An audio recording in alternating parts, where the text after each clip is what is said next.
இன்னமும் வந்து பாடகர்ல டாப்ல இருக்குதுன்னா அது இளையராஜா மட்டும்தான். யாருமே அவருடைய வரலாற்ற சாதனையை வந்து யாராலையும் முறியடிக்க முடியாது. ஆமா, யாராலையும் முறியடிக்க முடியாது. அந்த மாதிரி ஒருவர் தான் நமக்கு எப்படி கடவுள் கொடுத்த ஒரு வரம், கடவுள் கொடுத்த ஒரு கிஃப்ட் அப்படின்னா அது இளையராஜா மட்டும்தான். இப்போ இளையராஜா வந்து உடனே he took advantage of latest synthesizer. என்னென்ன கொண்டு வரணும்னா அவர் ஃபுல்லாக வெஸ்டர்ன் மியூசிக்கை ஃபோக் சாங் பிளெண்ட் பண்ணி கொடுத்தாரு. அது ரொம்ப வருஷம் யாருக்குமே தெரியாது. இப்போ தான் அதெல்லாம் ரிசர்ச் பண்ணிக்கிட்டு இருக்கிறாங்க. அப்போ அது வந்தப்போ அது பயங்கரமான டோட்டலி ஒரு ஹியூஜ் ஜம்ப். அந்த மாதிரி மியூசிக் யாரும் இந்தியாவில் இதுக்கு முன்னாடி கேட்டது கிடையாது. அந்த மாதிரி ஒரு ஜம்ப் வந்தது. அது ஒரு காலகட்டங்கள் அன்றைக்கி ஆர்கஸ்ட்ரேஷன் இன்ஸ்ட்ருமெண்ட்ஸ் வாசிக்கிறவங்கெல்லாம் வந்து தேவர் அஃபோர்டபுள் வித்தின் அஃபோர்டபுள் ரேஞ்சில் அதெல்லாம் இருக்குது. அப்புறம் அவங்களோட சம்பளமும் கூட விலைவாசி கூட அவங்களுக்கு வந்த உடனே அடுத்த அட்வான்டேஜ் வந்துருச்சு. ஒரே கீபோர்டில் உட்காந்து எல்லாத்தையும் பண்ணுற மாதிரி இருந்தது. Then came AR Rahman. இப்போ Ilaiyaraaja, AR Rahman, Deva sir, Harris Jayaraj sir, so இவங்கெல்லாம் வந்து பாத்தீங்கன்னா பழைய படங்கள் ஜாமான்கள், இப்போ ஜாமான்கள் தான்.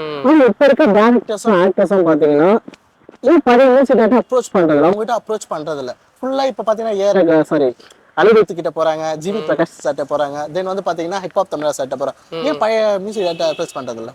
ஓகே, இப்போ உள்ள யங்ஸ்டர்ஸ்லாம் என்ன நினைக்கிறாங்க அப்படின்னா, அவங்க சின்ன பையன்கிட்ட போகும்பொழுது பாட்டு ரீச்சபிள் ஆகும், ஒருவேளை வந்து அவங்கள்ட்ட கொடுத்தா ஒரு மாதிரி புத்துணர்வாக இருக்கும், அவங்க புது புது விஷயங்களை அதில் ஆட் பண்ணுவாங்க. இவங்க பழைய ஆள்கிட்ட கொடுக்கும்பொழுது ஒரே விஷயத்த வந்து திரும்ப திரும்ப திரும்ப அப்படி செய்வாங்களோ அப்படின்ற கண்ணோட்டத்தில் அவங்க கொடுக்குறாங்களா அப்படின்றது நமக்கு தெரியல.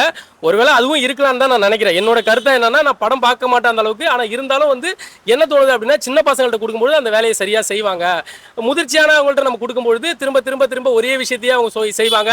இருக்கிற பாட்டிலேயே வந்து திரும்ப திரும்ப காப்பி திரும்பவும் அந்த அரைச்சமாவே அரைப்பாங்க அப்படின்னு சொல்லுவாங்க. அந்த மாதிரியே அரைச்சிருவாங்களோ அப்படின்ற புது பசங்கள்ட்ட அவங்க கொடுக்குறாங்க. ஆனா இப்ப பழைய டேரக்டர்ஸ் பண்ணுவாங்களே. இப்ப ஏஆர் ரஹ்மான் சார் பாத்தீங்கன்னா ட்ரெண்டுக்கு ஏத்த மாதிரி பண்ணுவாரு. ஓகே, அவர் பண்றதுல அவர்ட்ட இல்லாத இன்ஸ்ட்ருமெண்டா இல்ல அவர் கண்டுபிடிக்காத இன்ஸ்ட்ருமெண்ட். ஆமா, இளையராஜா சார் வந்து இப்ப கூட இந்த விடுதலையில ஒரு பாட்டு பண்ணிருக்காரு. அது நீங்க பாத்தீங்கன்னா விடுதலை 1ல வந்து இந்த தினமும் ஓ நினைப்பு அப்படின்ற பாட்டு, இப்ப விடுதலை 2ல உள்ள ஒரு பாட்டும் ரெண்டுமே பாத்தீங்கன்னா சேம் ஒரே மூவி தான். சேம் வந்து மியூசிக்ல இருந்து அந்த லிரிக்ஸ்ல இருந்து அந்த பாட்டுல இருந்து எல்லாமே ஒரே மாதிரி வரும். ஒருவேளை வந்து அடுத்து ஒரே மாதிரி இதே மாதிரி வந்துருமோ அப்படின்ற ஒரு பயத்திலையும் திரும்பவும் இதே மாதிரி பண்ணிடுவாங்களோன்ற பயத்திலையும் தான் ஒருவேளை வந்து டைரக்டர்ஸ்லாம் புது ஆட்களை வந்து பயன்படுத்துறாங்களோ, சின்ன பசங்களை பயன்படுத்துறாங்களோ நம்ம நினைக்கிறோம். கண்டிப்பா. பட் ஆனா இப்போ இருக்க யங்ஸ்டர்ஸ்க்கு அது ஓகே, 2K கிட்ஸ்க்கு ஓகே. ஆனா 90 கிட்ஸ் பொறுத்த வரைக்கும் என்னன்னு 90 கிட்ஸ் 80 70 கிட்ஸ்லாம் வச்சுக்கோங்க. இனியவைன்றது Ilaiyaraaja sir, AR Rahman sir அந்த மாதிரி தான். இன்னும் சில பேர் இருக்காங்க, இளையராஜா பாட்டு கேட்டா தான் தூக்கம் வரும் அப்படின்ற மாதிரி ஆளா இருக்காங்க. ஆனா இப்போ இருக்க அனிருத் சாங்லாம் கேட்கும்போது கொஞ்சம் இறைச்சலா இருக்கு, தலைவலி வருது. கண்டிப்பா இப்போ இருக்கிற வந்து இந்த முதியோர்கள்லாம் என்ன சொல்றாங்க அப்படின்னா, இதெல்லாம் என்ன பாட்டு ஒண்ணுமே புரியல, அதோட வரிகள் புரியல, அந்த பாட்டுல வர லைன் புரியல, அர்த்தம் புரியல, அதுல அர்த்தம் இருக்கா தத்துவம் இருக்கா அப்படின்ற மாதிரிலாம் கேட்கறாங்க.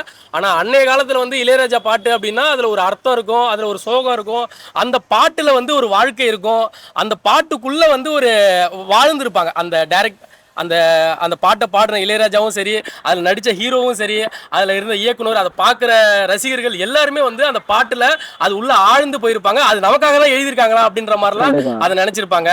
ஆனால் இப்போ உள்ள பாட்டுலாம் வந்து எப்படின்னா ஹிப்ஹாப்ன்ற ஒரு மாதிரி இந்த ரேப்பு அந்த மாதிரி மியூசிக் போடும்பொழுது அவங்களுக்கு வந்து புரிய மாட்டேங்குது. மியூசிக் மட்டும் தான் தெரியுது, பாட்டு என்ன பாடுறாங்க, லிரிக்ஸில் என்ன வருது, தத்துவம் என்ன இருக்குது அப்படின்றது தெரிய மாட்டேங்குது.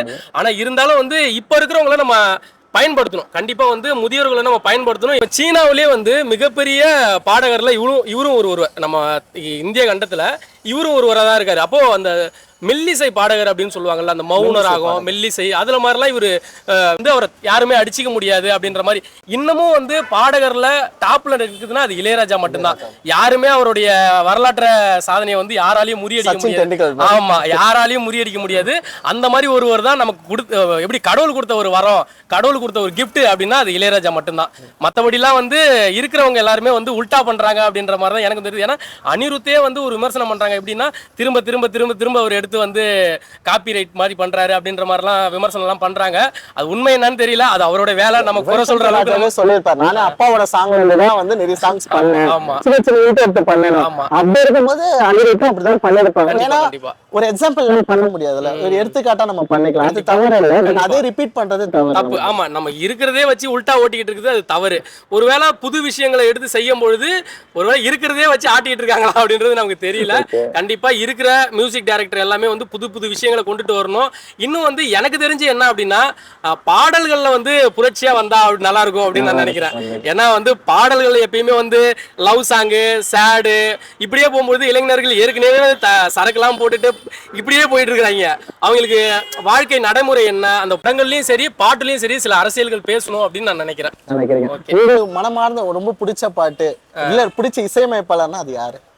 அப்படின்னா எனக்கு எப்படி சொல்ல, இளையராஜா தான் நான் சொல்லுவேன். ஆமா ஆமா இளையராஜா தான் சொல்லுவா. ஏன் அப்படின்னா அவர் வந்து அதை சொல்றேன்ல, நம்ம ஒரு லவ் ஃபெயிலியர் நம்ம அந்த இடத்துக்கு போயிட்டோம் அப்படின்னா அது அந்த பாட்டை கேட்கும் பொழுது அது நமக்காகவே எழுதுன மாதிரி இருக்கும். ஏதோ ஒரு மோட்டிவேஷன் அப்படின்னா அந்த பாட்டு கேட்கும் பொழுது அது நமக்காகவே எழுதுன மாதிரி இருக்கும், அது நமக்காகவே வர்ணிச்ச மாதிரி இருக்கும். அது அவர் எப்படின்னா ஒரு விஷயத்த வந்து ஒருத்தன் பாதிக்கப்பட்ட அந்த பாதிக்கப்பட்ட இடத்துல இருந்து அவர் அதை ஃபீல் பண்ணி எழுதியிருக்காரோ அப்படின்ற மாதிரி நம்மளுக்கு பிடிச்சிக்கும். அவ்வளோ trend moves from time to time. ஒவ்வொரு காலகட்டத்துக்கு ஒவ்வொரு ட்ரெண்ட் இருக்கும். டெக்னாலஜிக்கல் அட்வான்ஸ்மெண்ட்டும் அதே மாதிரி அது வர வர வர யார் யார் அதில் வந்து ஷைன் பண்ணுறாங்களோ அவங்க அதில் வந்துக்கிட்டே இருப்பாங்க. அடுத்து வந்து அந்த எம்எஸ்விக்கு முன்னாடி மகாதேவன் இருந்தார். அவரும் வந்து வெஸ்டர்னும் இது கலக்க மாட்டாங்க. கிளாசிக் மியூசிக் மட்டும்தான், கர்நாடிக் மியூசிக் மட்டும்தான். அவர் வெஸ்டர்னை கலக்கவே மாட்டாங்க, பியோர் கர்நாடிக்காக இருக்கணும்னு நினைப்பாங்க. அதுக்கப்புறம் எம்எஸ்வி வந்தார், விஸ்வநாத ராமமூர்த்தி தனியாக வந்து. அப்புறம் எம்எஸ்வி வந்து அவர் வந்து அதே ட்ரெண்டில் வர்றார். ஆனால் அவரில் வந்து நடுவில் ப்ரிலோட்ஸில் வந்து வெஸ்டர்ன் வரும், சில பாட்டு வெஸ்டர்னில் மாதிரி இருக்கும். அதுக்கப்புறம் ஸ்டீரியோ வந்துச்சு, மோனோல் இருந்து ஸ்டீரியோ வந்துச்சு. அப்போ இளையராஜா வந்து உடனே he took advantage of latest synthesiser.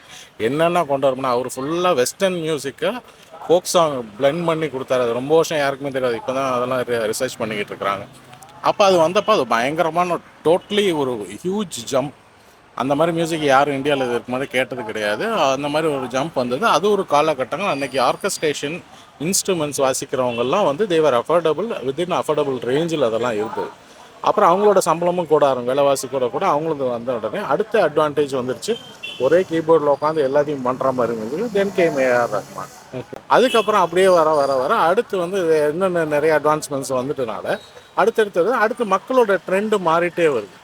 இப்போ நம்ம ஸ்கூல் டைமில் என்ன பாட்டு கேட்டோமோ அதிலே தான் ஸ்டிக் ஆன் பண்ணிகிட்டே இருப்போம். நம்ம வாலிப பிரயத்தில் கரெக்டாக கண்டிப்பாக அதிலே தான் இருப்போம். நம்மளுக்கு வந்து அந்த எவர்கிரீன் மெமரிஸ் மனுஷனோட லைஃப் ட்ராவலில் அந்த பீரியட் தான் இருக்கும். இப்போ என்னோட சீனியர்ஸே என்னோட பேட்ச்மேட்டு நிறைய பேர் இந்த எம்எஸ்வி பாட்டு தான் கேட்பாங்க. அவங்க அதுக்கப்புறம் வந்து they got busy and they didn't have time to listen to Ilaiyaraaja. இப்போ நாங்கள்லாம் இளையராஜா ஜான்ரில் இருக்கோம். அதுக்கப்புறம் கொஞ்சம் ஏஆர் ரஹ்மான். இப்போ எனக்கு அடுத்து வரவங்க வந்து ஏஆர் ரஹ்மானில் இருப்பாங்க. ஆனால் இப்போ வர பசங்களுக்கு இப்போ யார் இருக்கா அப்படின்றது.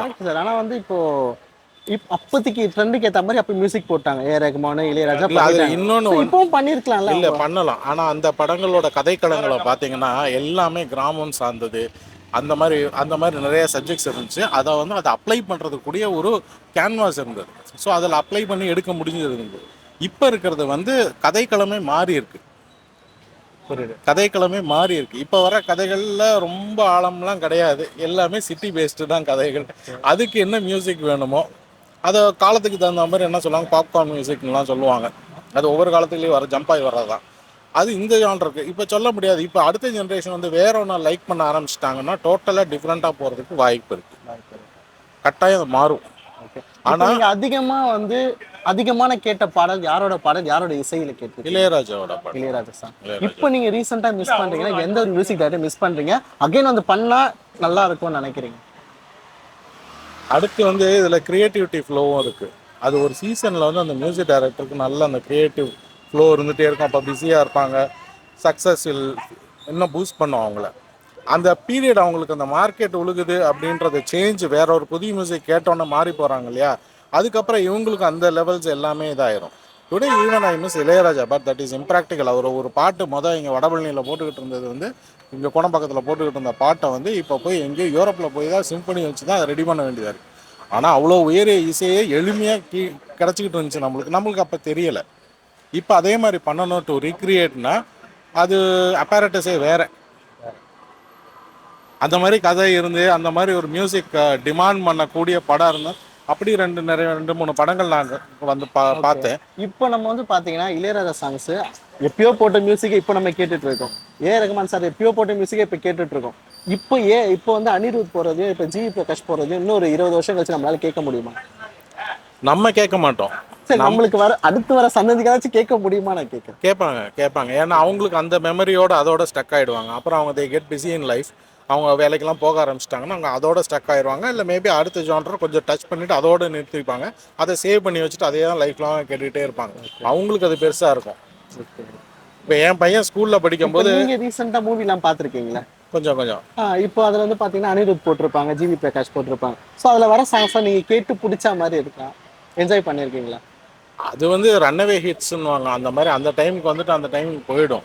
ஆனால் எது காலத்தால் நிலைக்க போகிறதுன்றது வந்து இனி வர டைம் தான் சொல்லணும். இன்னி அது ஊற தான் அது வந்து எது நிலைச்சு நிற்கிது. இப்போ நிறையா பாட்டெலாம் இளையராஜா போட்டப்போ அந்த பாட்டெலாம் யாருமே கண்டுக்கவே இல்லை. இப்போ வந்து அதெல்லாம் தோண்டி எடுத்து போட்டுட்ருக்குறாங்க. ஏன்னா வந்தப்போ வந்து அந்த படமும் மொக்கையாக இருந்திருக்கும், அந்த சீன்ஸும் சரியாக இருந்திருக்காது. அந்த மாதிரி இப்போ அது மாதிரி அது ஊறணும். It has time has to tell. கண்டிப்பாக. ஸோ வந்து நம்ம அதிகமாக மிஸ் பண்ண இளையராஜா சாங்ஸ் அதிகமாக மிஸ் பண்ணுறோம். நம்ம ஏஜ் குரூப் இந்த ஏஜுக்கு வந்து இளையராஜா மிஸ் பண்ணாங்க. சொல்ல முடியாது, இட் கேன் லிவ். ரொம்ப இதுக்கப்புறம் போயிட்டு இன்னும் இப்போ யூகே யூஎஸ்ல இருந்தெல்லாம் நிறைய அவரோட பேஸ் லைன்ஸ் வாசிக்கிறதாகட்டும், லீட் லைன்ஸ் வாசிக்கிறதாகட்டும், கவர்ஸ் போடுறாங்க. ஏன்னு காரணம்னா they know the value of it. அதில் உள்ள சவுண்ட் ஸ்பெக்ட்ரம், அதை எவ்வளோ வகையான சவுண்டு உள்ளே இருக்குது, அதெல்லாம் எப்படி கேப்சர் பண்ணியிருக்கான்னு சொல்லிட்டு இப்போ எல்லாம் பிரித்து பண்ணுறாங்க. அந்த மாதிரி வேற ஒரு மியூசிக் டைரக்டர் ஆகுமானா ஆகாது. பட் ஆனால் கேட்போம். நிறைய பாட்டுகள் கேட்கும்போது 80s பாட்டு போட்டோம்னா அங்கே அப்போ யார் வரணும், அப்போ இளையராஜா டாமினண்ட்டாக இருந்தார். அந்த மாதிரி இந்த பட் 2025 யார் போட்டாங்க, 2020க்கு அப்புறம் யார் போட்டாங்களோ அது அந்த கலெக்ஷனில் வர்றதை அப்படியே கேட்பாங்க.